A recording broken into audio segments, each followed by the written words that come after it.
Good afternoon, everyone. I have really great pleasure in introducing and welcoming Peter Crompton for our Distinguished Lecturer Series for I3T. I guess I'll start at his main title, which is brother of Joe, I should say. And I'm told just now that I'm allowed to say that there were 8 of you. So he's the older brother, and Joe is one of the middle brothers, apparently. And he hails from Minnesota and went to medical school in Johns Hopkins, where you also did a Master's of Public Health, I understand. And along the way, you did a diploma in tropical medicine and hygiene at London School of Hygiene and Tropical Medicine in London, obviously. And then in 2000, Peter was a clinical fellow and resident in medicine at Mass General, and then became a clinical and research fellow in infectious diseases at NIAID in 2004. So almost 20 years now have rolled by, and you're still at NIAID. And now you are Chief of Malaria, Infection Biology and Immunity Section at NIAID, I understand. He has numerous advisory positions, including was a consultant at the World Health Organization, WHO, on monoclonal antibodies for malaria prevention. Numerous honors, of course, including a member of the American Society for Clinical Investigation in 2017. And Pete's publications span basic, translational, and clinical areas. His lab studies everything from basic biology of malaria and human immunologic mechanisms for resistance to malaria. But the talk today is going to be focused on his groundbreaking studies developing monoclonal antibodies to prevent malaria. And the results of this clinical trial were chosen by the Clinical Research Forum as the top 10 clinical research achievements for 2023. Congratulations. Please welcome Pete.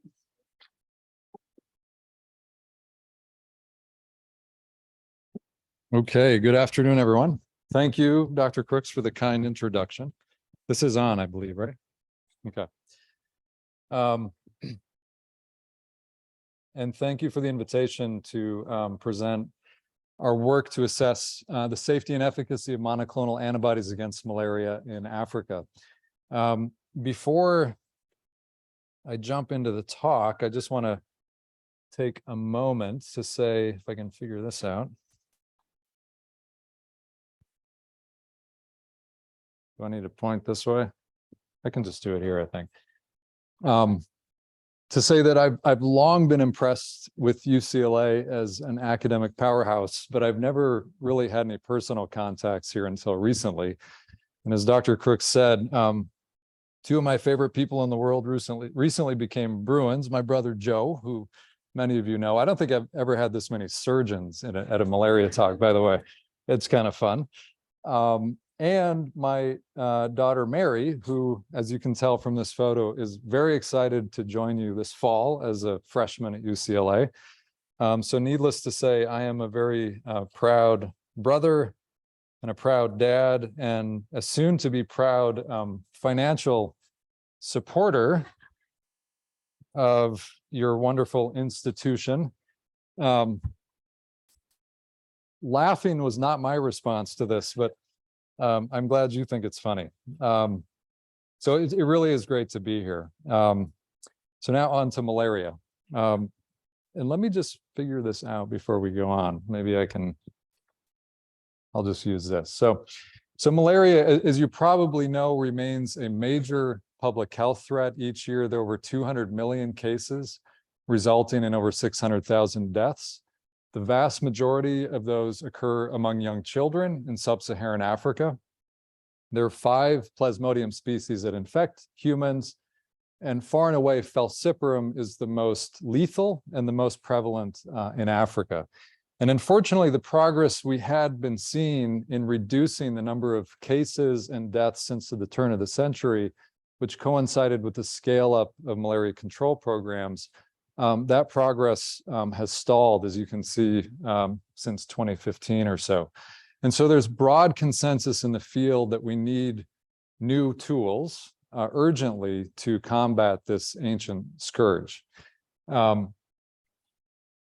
In LA County, you see about 30 cases of malaria per year. So I thought it would be appropriate, since this is not a disease you're very familiar with, just to refresh your memory on some malaria basics before I get into the meat of the talk. So I'll just remind you, for those of you in med school, you probably had 5 minutes of this a long time ago.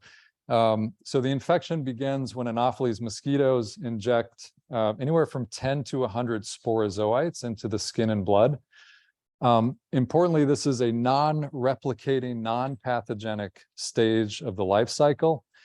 Within minutes to hours, the sporozoites find their way through the blood to the liver, where they invade hepatocytes. And over the course of 7 days or so, they differentiate into merozoites and replicate. There's no disease up to this point. It's at about day 7 to 10 that they pop out of the liver into the blood, and they begin a 48-hour cycle of erythrocyte invasion, replication, rupture out of erythrocytes, and then reinvasion of new erythrocytes. So this leads to an exponential growth in the number of parasites in blood, such that some patients can have as many as 1 trillion or more parasites in blood during an infection. So obviously, this is the stage that disease occurs. Destruction of red blood cells can lead to profound life-threatening anemia. The infected red blood cells become sticky, and so they adhere to vascular endothelium in blood vessels of vital organs, which can lead to syndromes such as cerebral malaria, or in the case of pregnant women, placental malaria. And a small percentage of these blood stage parasites will then differentiate into male and female gametocytes that are taken up by the mosquito, where sexual reproduction occurs to complete the life cycle. So our current tools to control and prevent malaria in endemic regions include mosquito vector control through the use of insecticide-treated bed nets, or by spraying insecticides on the walls of people's homes. The major challenge here, of course, is the emergence and spread of insecticide-resistant mosquitoes. You may have heard in the news recently that the WHO endorsed for the first time a malaria vaccine. This is the RTSS vaccine. It's a vaccine that targets the sporozoite stage, and this was truly a milestone to celebrate. But the efficacy is still quite limited. So the phase 3 trial showed that a 4-shot regimen confers about 35% efficacy over 4 years in children. So certainly a great achievement, but again, broad consensus that we need to do better, and there are ongoing efforts in the malaria vaccine field to improve that efficacy.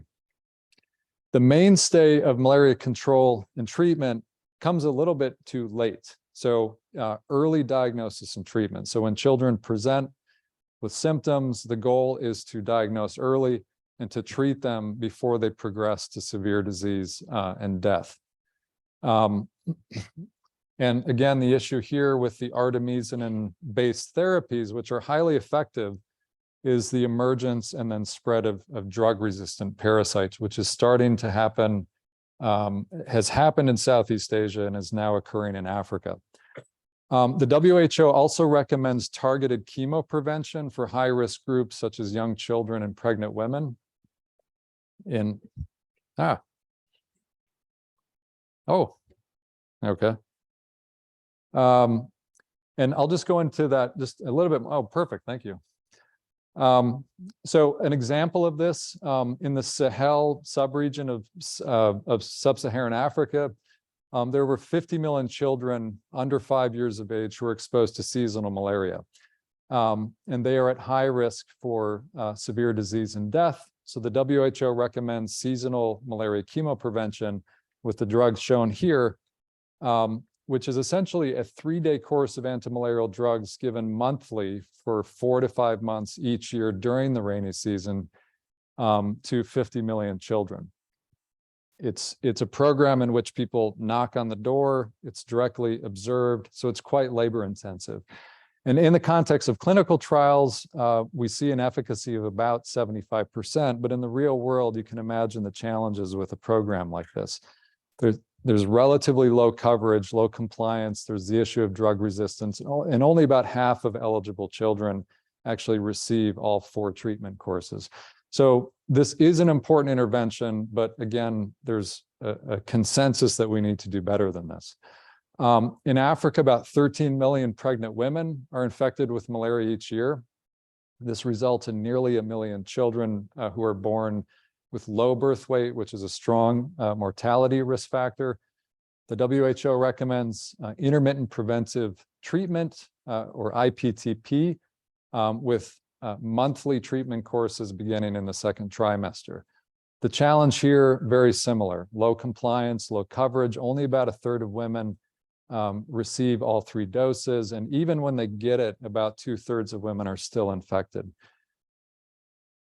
So that's kind of the current standard of care for prevention in high-risk groups. And so we think monoclonal antibodies that target the sporozoite stage are a potential new tool for malaria prevention. And you can imagine that, we could target just about any stage of the life cycle with monoclonal antibodies, and we're isolating monoclonals against virtually every stage. Other labs are as well, but there are some clear advantages to targeting sporozoites. As I mentioned, there are very few that are inoculated by the mosquito. So this represents a bottleneck in the life cycle, a point of vulnerability. And importantly, this is, as I said, a non-replicating stage. And so we don't expect, under the pressure of a monoclonal antibody, that escape mutants would arise in vivo. And obviously, if you prevent the early stages of the infection, here we go, I finally have my pointer, you prevent both the disease and then onward transmission of the parasite. So the monoclonals I'll be discussing today target the circumsporozoite protein. This is a protein that's expressed, as the name implies, on the surface of the sporozoite. It's required for sporozoite motility and for invasion of hepatocytes. And so this is a video showing the highly motile sporozoites in, hopefully this will work. Uh-oh. It's always the video, right? Well, what's that? Double click. Well, I'm going to help you imagine what this looks like. Imagine these little white worms, which are sporozoites. This is in the skin of a mouse. These are capillaries, and these are highly motile organisms that spin around looking for a capillary to invade into to get into the systemic circulation. And so this protein CSP is essential for that motility and then invasion of hepatocytes. So this is a schematic of the protein.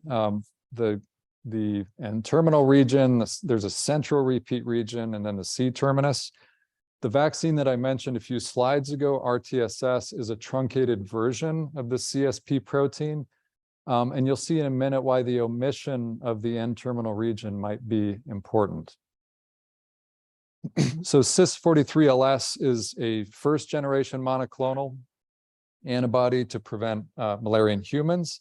It was isolated from a volunteer who was immunized with a vaccine, which is essentially 1 million irradiated sporozoites, by my friend and collaborator on this project, Bob Cedar at the Vaccine Research Center.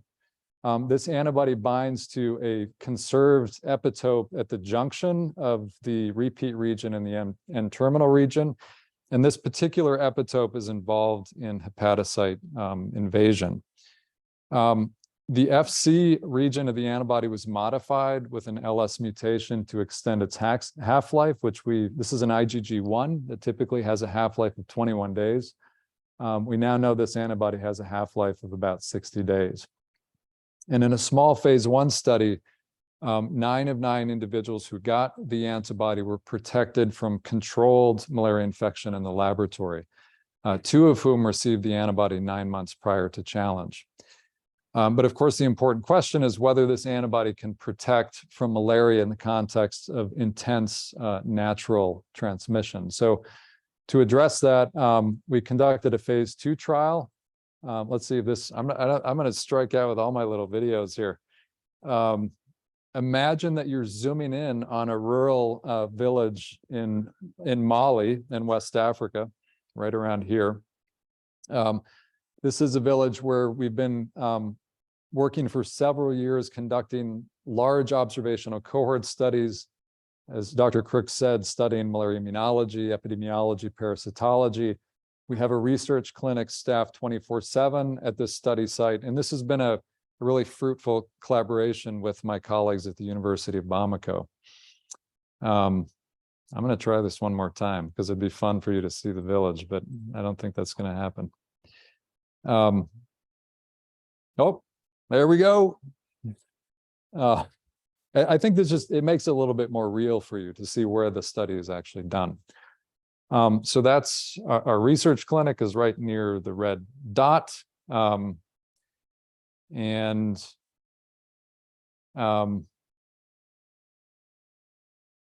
so that's where the phase 2 trial study was done. It's projecting a little bit funny, but there you go.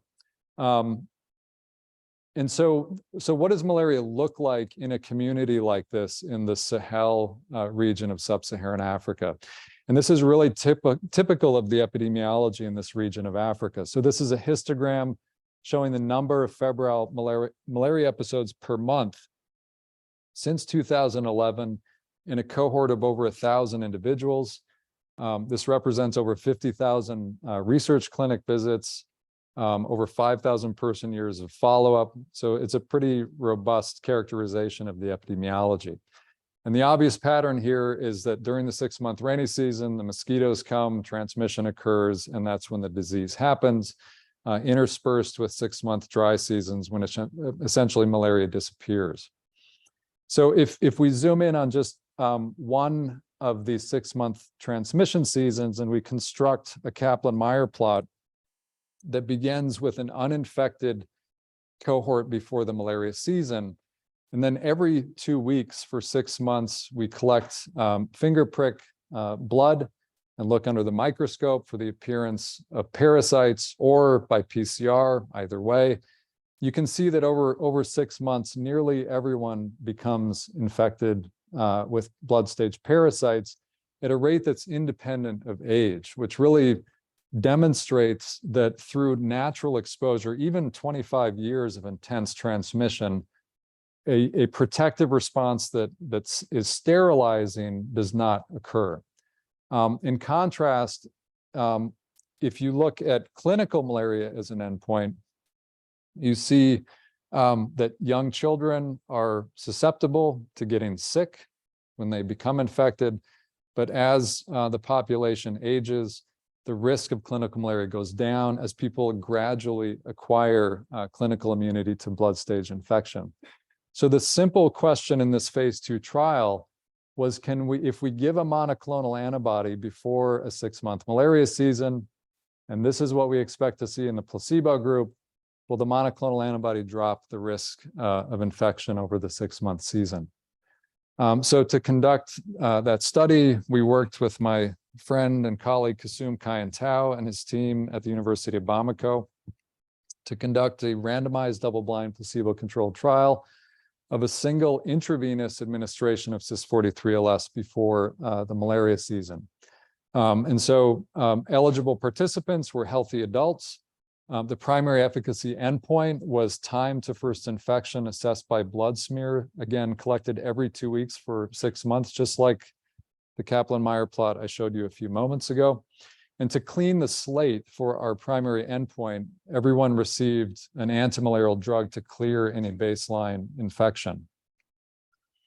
And so during the dry season, we assessed 742 individuals for eligibility, 18 of whom went into a small dose escalation study for safety.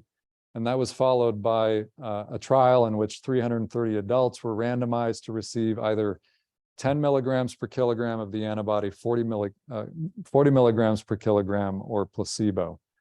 And then all participants were followed through the 6-month rainy season and evaluated for safety and efficacy. And you can see very high rates of follow-up, at least 92.7%, which really speaks to the trust that the research team has with the community at this site. And so baseline characteristics were similar across study arms. The antibody was very well tolerated, and there were no safety issues. So this is the result showing the cumulative incidence of malaria over the 6-month rainy season. And as expected in the placebo group, 78.2% of participants became infected, consistent with the historical data. Those who received the low dose had 35.5% of them were infected, and 18.2% of those who received the high dose. And so this translated into a time to event efficacy. This is a Cox proportional hazards model of 88.2% versus placebo for the high dose, and 75% versus placebo for the low dose. Now, the WHO convened, as Dr. Crooks mentioned, a meeting to come up with, as they do, with preferred product characteristics for monoclonal antibodies for malaria prevention. This is an exercise that the WHO goes through when new products are being developed. And they called for at least 80% efficacy against clinical malaria at 3 months. And so we did a post hoc efficacy analysis. And you can see that 3 months into the study, already half of the placebo group was infected. And the efficacy in the high dose, 92.3%, and in the low dose group, 84.5%. So not bad for the first study of a monoclonal in Africa to meet those targets right off the bat. But there are caveats that I'll get back to in a moment. So one of the interesting, important questions is whether this antibody is actually completely shutting down infection. Are we actually getting sterile infection, or does the limit of detection of the blood smear assay, which is the gold standard, is that missing some low-level infections? The sensitivity of this assay is about 20 parasites per microliter. So to address this question, we worked with our colleague at the University of Washington, Sean Murphy, to determine the incidence of infection using a far more sensitive assay, an RT-PCR assay that has a sensitivity of 20 parasites per milliliter, so 1,000-fold more sensitive. And just to help you out here in comparing these two plots, if you superimpose them, you can see what we expected to see in the placebo group, that a higher proportion of individuals in the placebo group infected when we use the more sensitive assay. But interestingly, in those who received the monoclonal, there was no difference between the two assays, which suggests that the antibody actually is providing, for some time-limited period, sterile protection.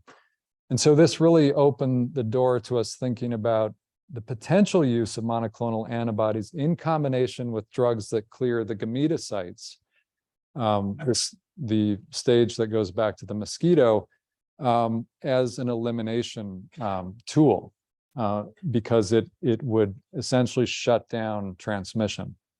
I'll get back to that in a minute.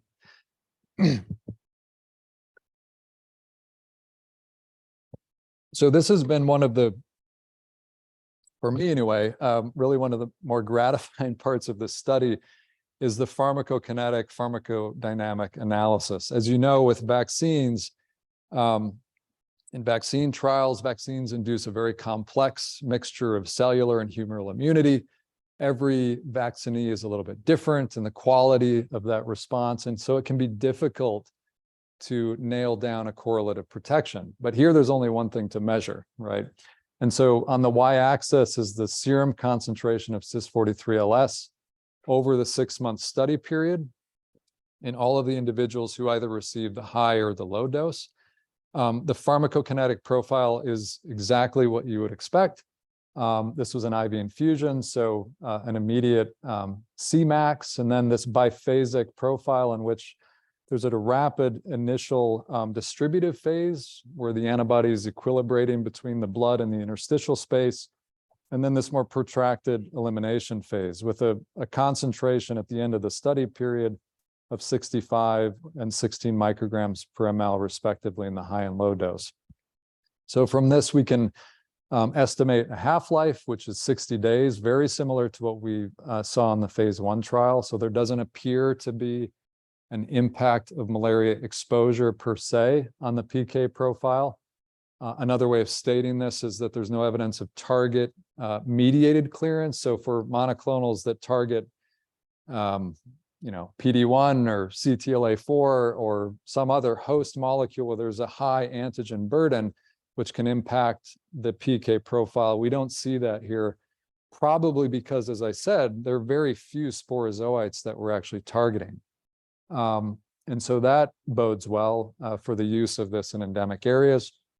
Another concern, obviously, with monoclonals is that they're immunogenic potentially. People can generate antibodies to the monoclonal, which can affect the PK, the efficacy, the safety. And at least after a single administration, none of the participants had detectable anti-drug antibodies or ADA out to 6 months. So where this really becomes fun is we can then model the pharmacokinetics and connect the dots here between the measured concentrations and determine estimates of concentration, daily concentrations over the study period, which then by combining that with the clinical data, we can come up with pharmacodynamic models that give us a sense of how much antibody do we need to protect. And so this is an example of that. This is a logistic regression model with the probability of infection as a binary outcome on the y-axis. And I'll just note that it's only up to 20%. And then on the x-axis, the serum concentration of the antibody. And you can see over a broad range of concentrations, the probability of infection remains below 5%, down to about 75 micrograms per ml. And at that point, further decrease in the antibody concentration leads to increased infection risk. And we're at about 20 micrograms per ml for a probability of protection of greater than 90%. And remarkably, this, and we'll see if this holds up, but in the phase 1 trial, 22 micrograms per ml corresponded to a 90% probability of protection. Again, this was the 9 individuals in the US who were infected in the laboratory with infected mosquitoes. But that, again, bodes well for predicting what we might see in the field with these phase 1 trials. Sorry, let me grab another. And so another concern, obviously, when you're targeting a pathogen with a monoclonal antibody is the possibility that that pathogen can escape your antibody. And of course, we were all sensitized to this with COVID and monoclonal antibodies. And so with all of these studies, we're collaborating with Dan Neefsey at Harvard to sequence the region of the CSP protein that is of interest, the N-terminal region, with sequencing all parasites that break through someone who received the monoclonal antibody. And so we sequence the target epitope itself, of course, and then there are adjacent polymorphisms in that region. There's an alanine to glycine polymorphism near a very important functional domain that's required for liver invasion. And that there 25% of parasites in Mali, we know, have this polymorphism. And then this interesting 19 amino acid insertion that is found in about 10% of parasites in Mali. And so it's possible that these polymorphisms in the neighborhood of the target site could somehow lead to a conformational change that makes it harder for the antibody to get to its binding site. The good news with this first trial is that we found no polymorphisms in the antibody target itself. And for these two adjacent polymorphisms, the same proportion of the polymorphism across the 3 study arms. So in other words, no evidence thus far of any cis43LS escape-related polymorphisms. And we weren't surprised by this. As I said earlier, this is not a viral infection that is replicating in vivo. This is a sporozoite that is non-replicating, that's in the bloodstream, exposed to the antibody for minutes to hours before it ducks into the liver. So this may truly be an Achilles heel for this parasite that has managed to evolve away from our immune system for the last 200,000 years. But time will tell if that's the case. So just to, some lessons from this first trial, which we consider a proof of principle trial, it appears that we can achieve high-level protection against infection with a monoclonal that would prevent both clinical malaria and onward transmission of the parasite. A single dose provides immediate protection for a predictable period of time. We expect efficacy against all parasite strains for the reasons that I've discussed.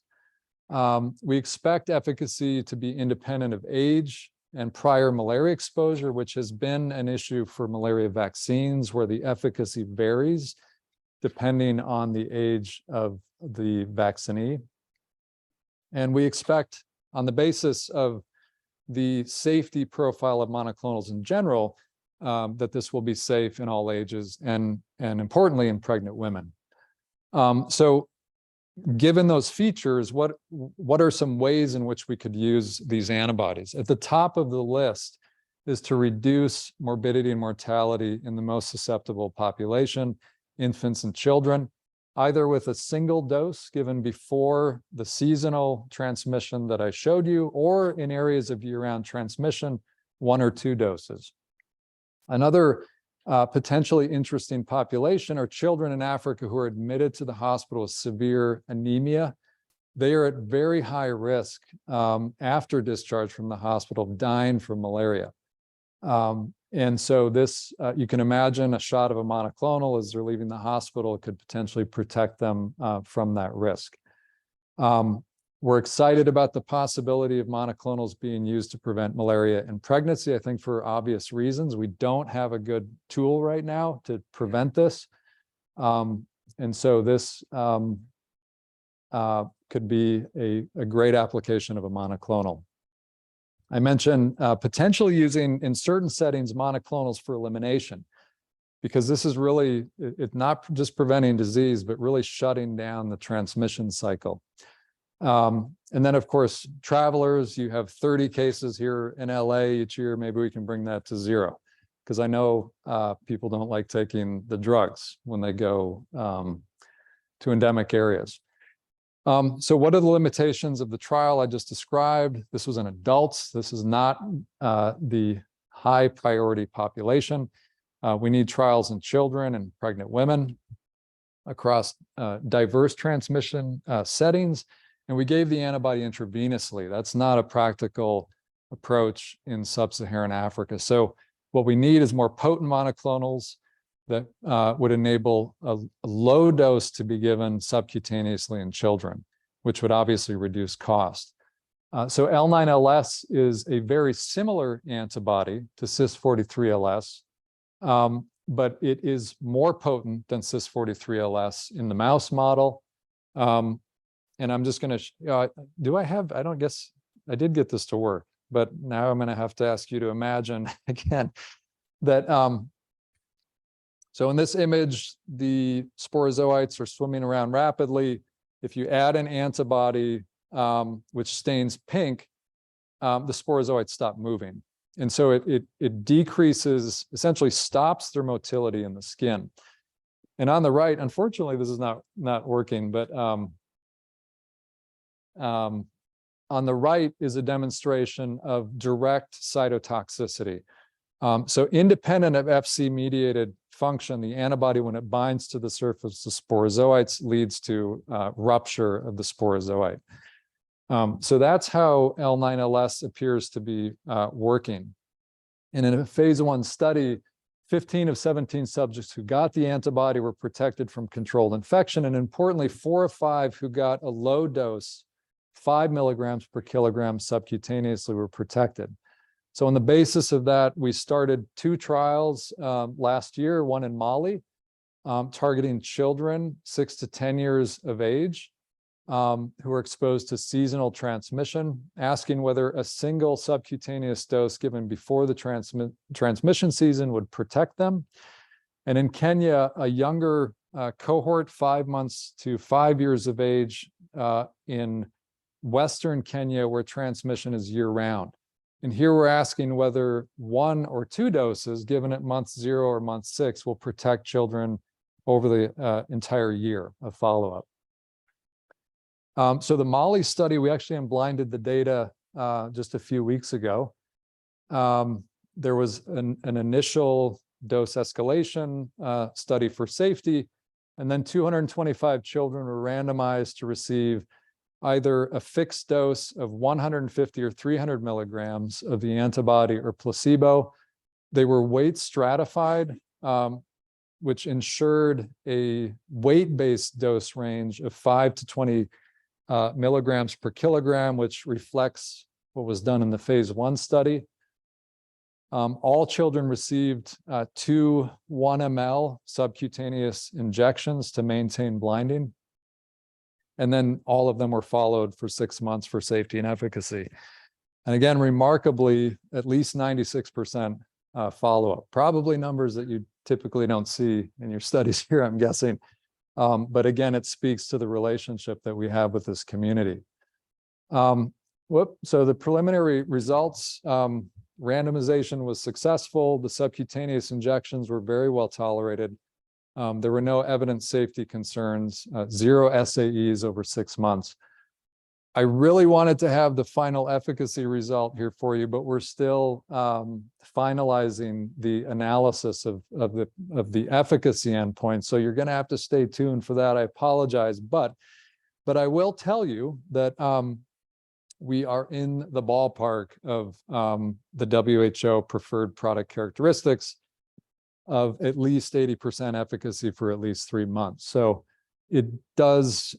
What I'll say is it seems possible that with a single subcutaneous injection, you can confer protection against malaria in children through a 6-month malaria season. So just to wrap up, so CIS-43-LS, it was safe, it was highly efficacious against infection in adults in Mali. And again, we considered that to be an initial proof of concept study that laid the foundation for thinking about how monoclonals could be used for malaria control and elimination. The trial results of L9LS given subcutaneously to children in Kenya and Mali will be coming available soon. And based on those results, we are planning on a large phase 3 trial for seasonal malaria prevention in children in 2025. Next year, we'll start a phase 1 trial in pregnant women in Mali. And then, as I said, we continue my lab, Bob Cedars' lab, my colleague Joshua Tan at the NIH. We're all searching for more potent monoclonals so that we can further reduce the amount that is required for protection, which would bring costs down further. But that's a talk maybe for another time, how we actually do that.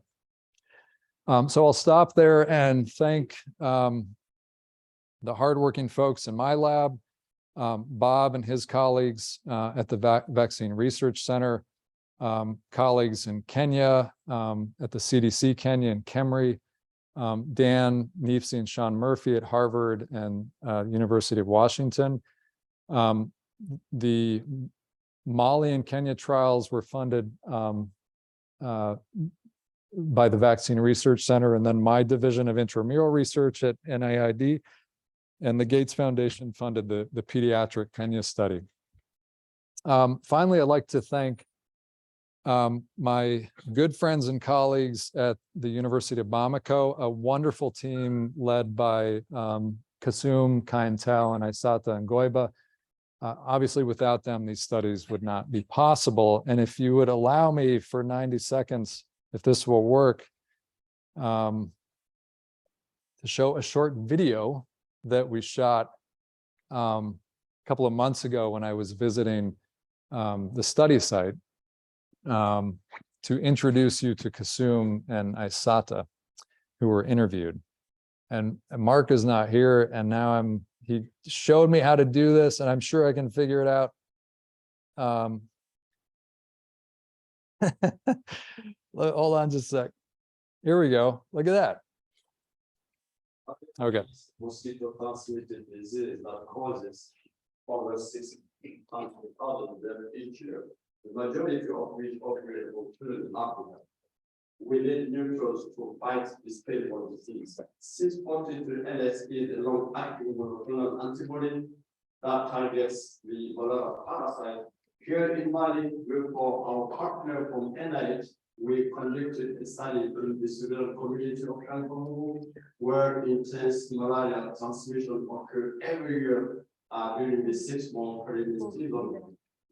Before the malaria transmission season, 370 Somalians received either a high or low dose of the antibody or placebo. Then, every 2 weeks during the malaria season, we collect 2 drops of blood from study participants to see who had become infected with malaria parasite. We found that the antibody was safe and that the high dose had a protective efficacy against malaria infection of 88% compared to placebo. This study showed for the first time that a monoclonal antibody can prevent malaria in a region of intense transmission, and led the foundation for our ongoing studies to assess the safety and efficacy of subcutaneous administration of antimalarial monoclonal antibody in children. Oh, the music was not my choice. Let's get rid of that. So thank you very much for your attention. I'd be happy to take any questions.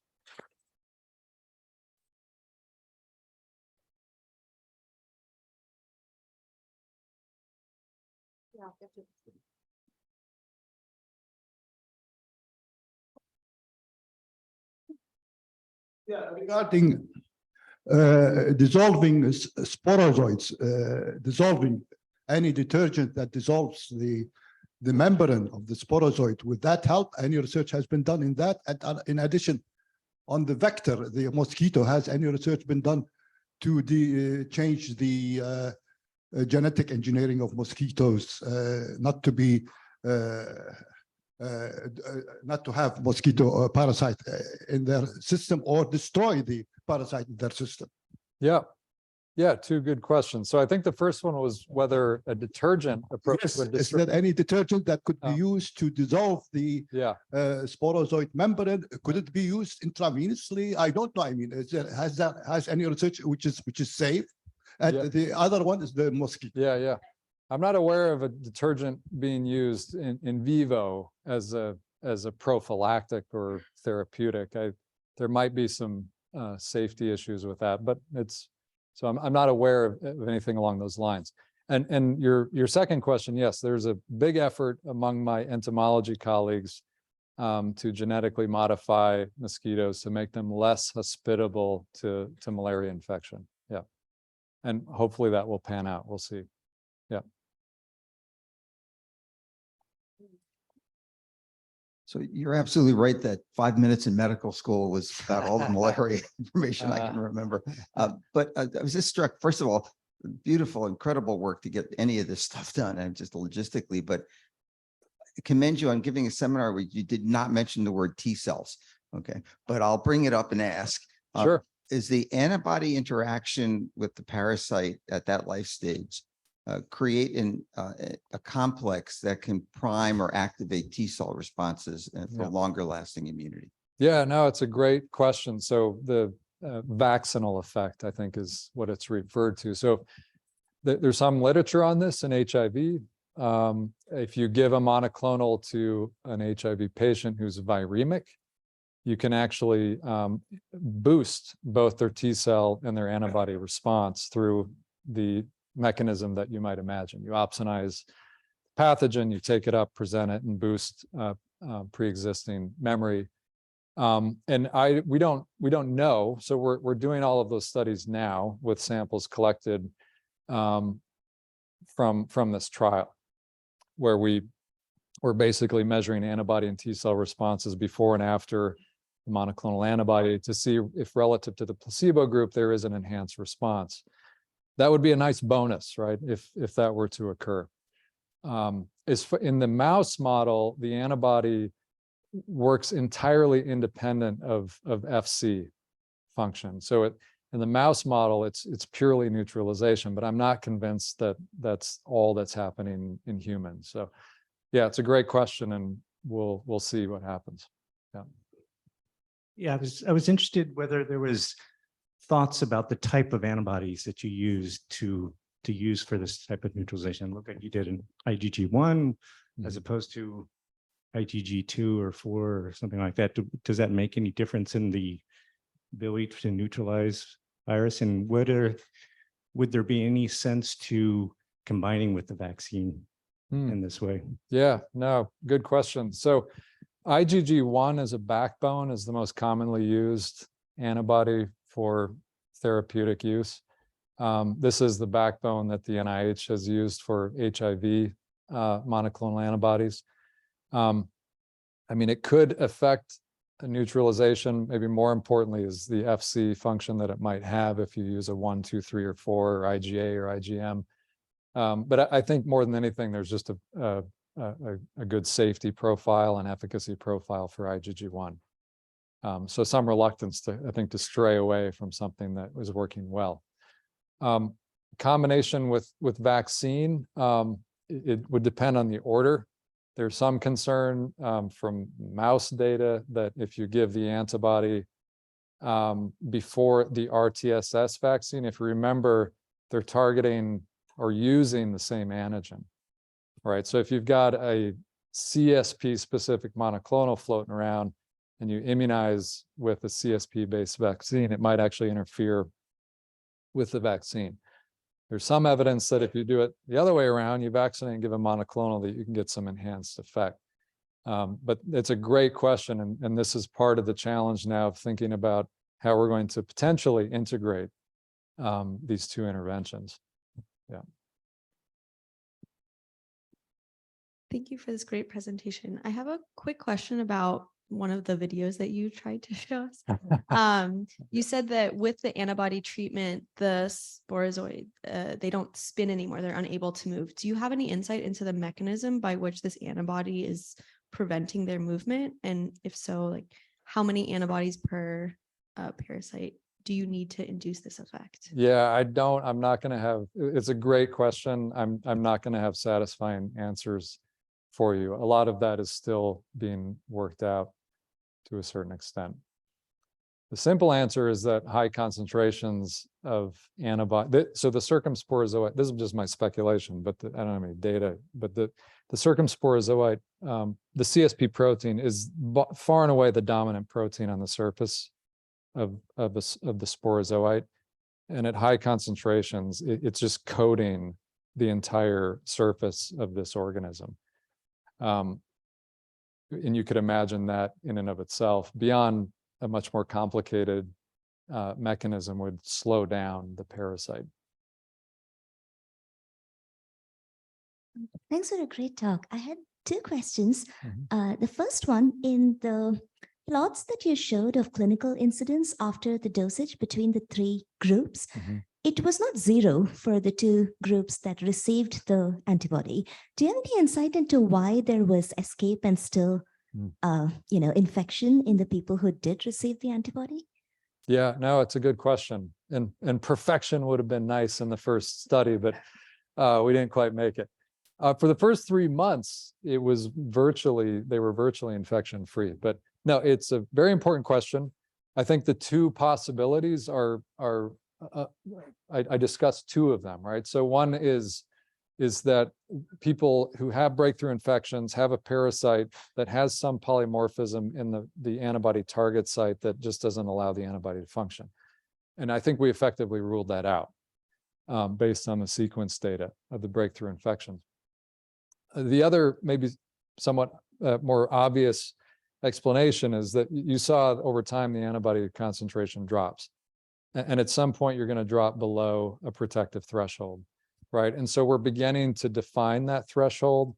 And so most of those breakthrough infections are occurring when people start to approach that protective threshold. So I think that's probably the simplest explanation for why toward the end of the study, you start seeing breakthrough infections. And if you remember, we saw them first in the low dose, followed by the high dose, right? With fits with the pharmacokinetics.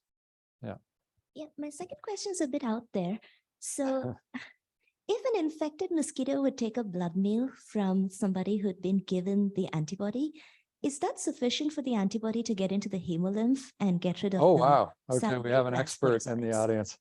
You're clearly not a surgeon, I guess, right? No offense, Joe and others. Yeah, actually that experiment has been done and it doesn't seem to work in that way. Yeah, no, it'd be great though, right? Yeah.